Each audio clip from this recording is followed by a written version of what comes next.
Hare Krishna. Thank you for coming to Govardhan Eco Village.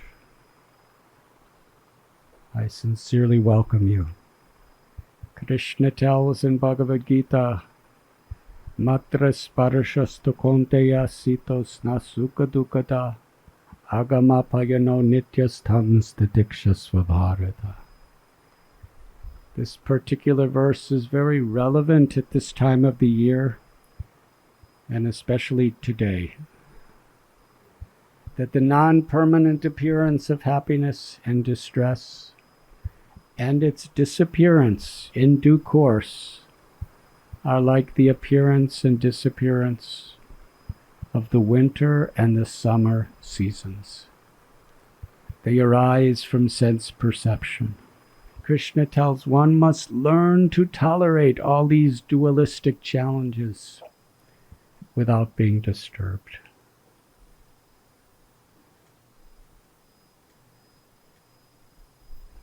During this summer day,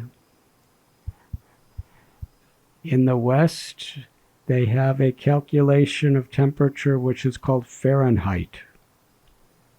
Have you heard of that before? There's Celsius and Fahrenheit. And today in Fahrenheit, it is 108 degrees. Exoat, 108. So I consider today to be a very auspicious day.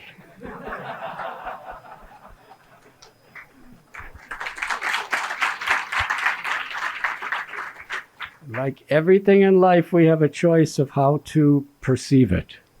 We can perceive it by becoming depressed or enlightened.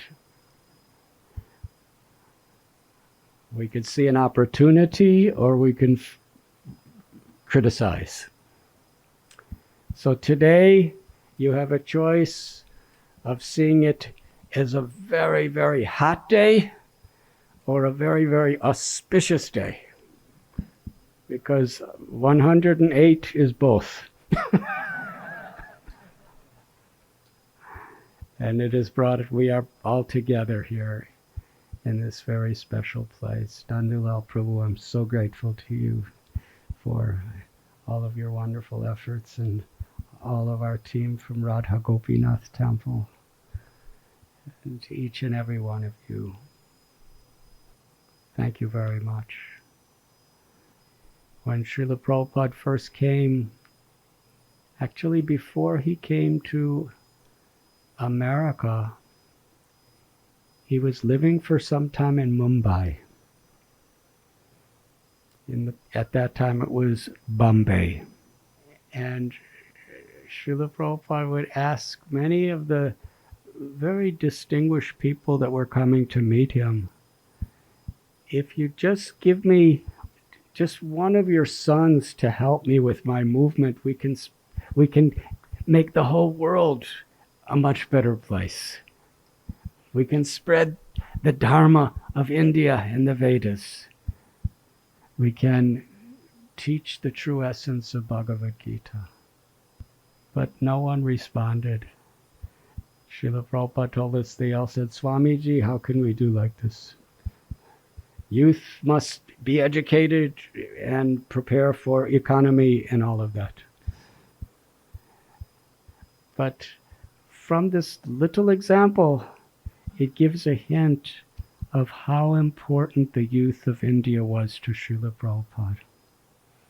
Such an enormous potential he felt, the youth of India, if they learned the teachings of Bhagavad Gita as it is, if they truly understand what is bhakti, what is Krishna consciousness, with this great gift of the culture of Bharatvarsha that you have been born into, along with youthful energy and intelligence, it could make such a great change in the world. And we see many of the leaders who are now teaching you, they first connected just by meeting devotees in colleges or universities, or various institutes, or just in a pravachan, whatever it may be. Srila Prabhupada used to tell the people of India that he would say, I am just one Indian, and look what I have done. What to speak of all of us, except the mission of Sri Chaitanya Mahaprabhu. I am not going to speak for a long time today. It's something I usually do, but because all of you are so special, I'm going to offer you something very special. And that is that I'm not going to speak very long. That's quite rare, actually. I want to express how Srila Prabhupada and all of our saints and acharyas are so grateful for your taking interest in this wonderful movement of Lord Chaitanya and dedicating your hearts, your good intelligence, your actions to share the message of Lord Chaitanya with others.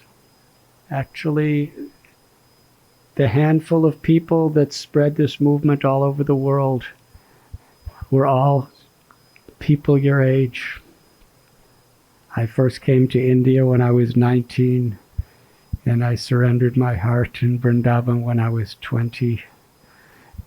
And most all of my godbrothers and godsisters at the same age, 18 to 22, almost everyone actually dedicated their lives and souls.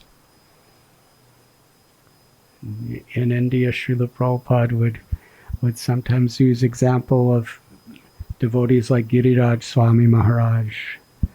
Srila Prabhupada would tell the people of India, his father was a lawyer and was a judge in the courts and was a multimillionaire in dollars, and he's a college graduate from a great university, and still when he was a young boy, when he was a young man, he's dedicated everything to help spread this movement. And he was one of the first temple presidents of Radha Ras Bihari Temple in Mumbai. But Srila Prabhupada, he wanted so much for the youth of India to take this gift of Sri Chaitanya Mahaprabhu very seriously. He is smiling upon you. He is blessing you. He is showering his grace upon you. And on his behalf, I thank you very, very much.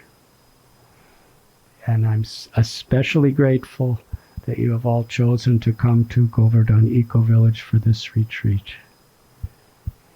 It is one of our most cherished purposes, is that sincere devotees like all of you could come together to share Krishna with each other, to share the holy names, to share Srimad Bhagavatam. Thank you very much. We want to do everything we can so that you have a very meaningful and happy experience. We cannot control Surya Dev. Today, Surya Dev, the sun, is very, very enthusiastic.